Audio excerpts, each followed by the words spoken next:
Cole Miller taps on his leg. He's awaiting the snap. He's got the snap. He'll hand it off to Josh Wurge right up the middle. He's got a hole, and he keeps going. A gain of 11 on the play.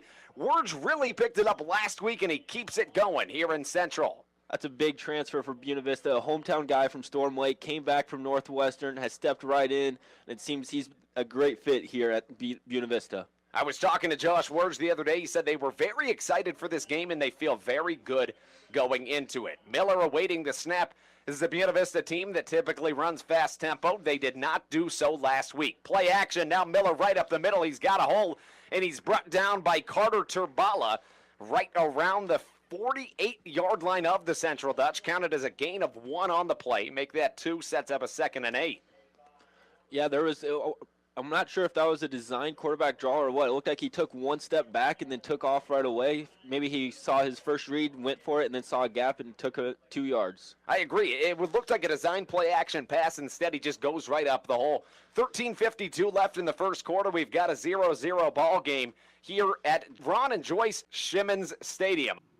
Hey, this is Corey Vaughn. You're listening to the Blue Crabs Broadcast Network.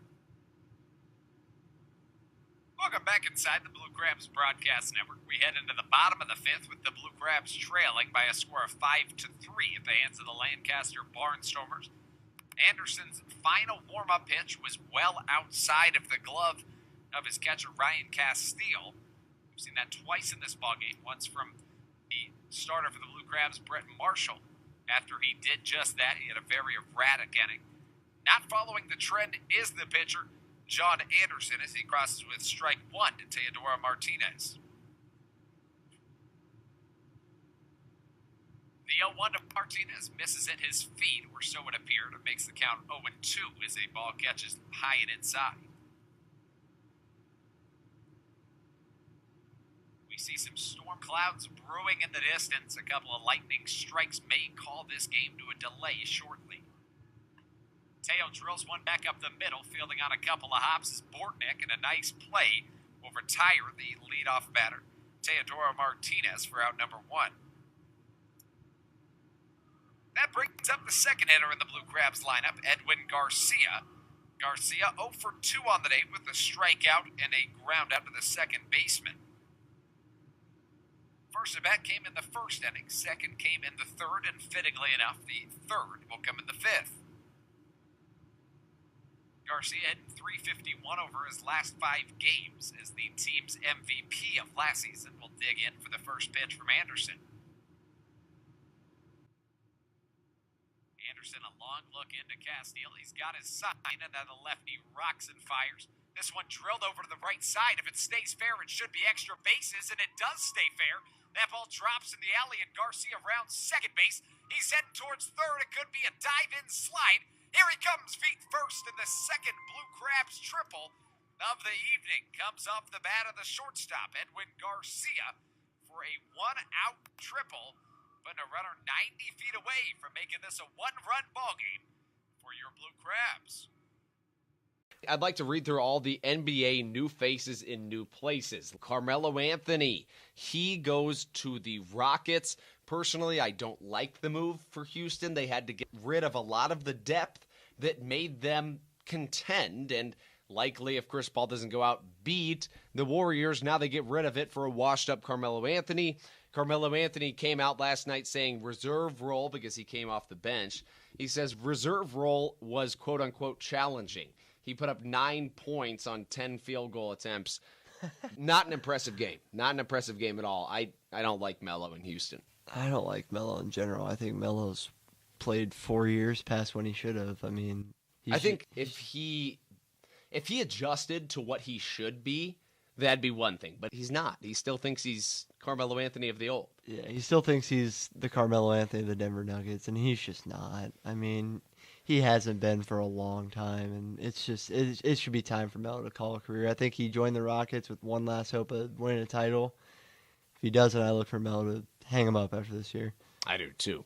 Now, somebody that took his spot on the Thunder, Dennis Schroeder, I like him a lot. I really, really, really do. He joins the Thunder. Austin Rivers and Dwight Howard to the Wizards. That could be what they need to finally win in the East. and Trevor Ariza and Ryan Anderson, both former Rockets, go to the Suns. The Suns could be very interesting this year with Devin Booker. DeAndre Ayton's a beast. Ryan Anderson, you throw in Trevor Ariza, who's a very solid player. Josh Jackson, if he develops into his second year, I mean, they could be very interesting. They could.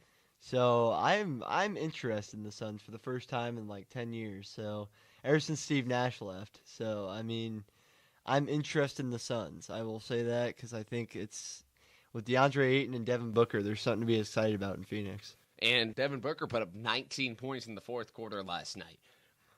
That's crazy. But we'll leave it on that note. We'll be right back after this break.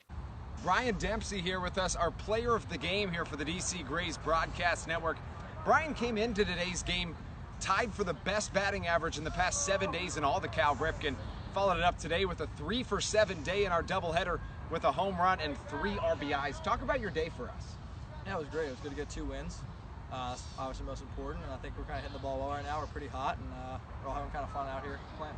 So you've played 18 games with the Grays. You've already hit in 14 RBIs, and the batting average has started to climb up. You're just south of 300 right now. Did something click for you after those first maybe 5 games? I think I've just been kind of tired of playing a lot of baseball all year, and then kind of got a good little break on that 2-day break, or whatever, and kind of gotten rejuvenated a little bit, and it's been fun playing with the guys here, and I think that's been good. So you guys, after today's doubleheader sweep, you sit a half of a game above both the Aces and the Express. Currently, you're just barely in the playoff picture, but after tomorrow's game against the Dodgers, your next 5 are either against the league-leading Big Train or the Redbirds, and then also the Aces and the Express. So very, very important games. Tell us what not only today's sweep means to the rest of your season, but what's your guys' attitude going into the rest of the season? I think we have a really good attitude right now. We're a pretty close team, and our pitchers are pitching it well. We're hitting it well. We're trying to score a lot of runs. Our pitchers aren't allowing very many runs. I think that's a good formula to go on a little run right here.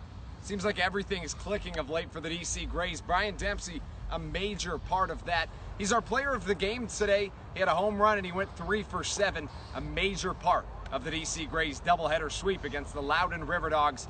That's it for today, but on Monday and Tuesday, we'll be back on the DC Grays Broadcast Network. Thank you for joining us and have a good night.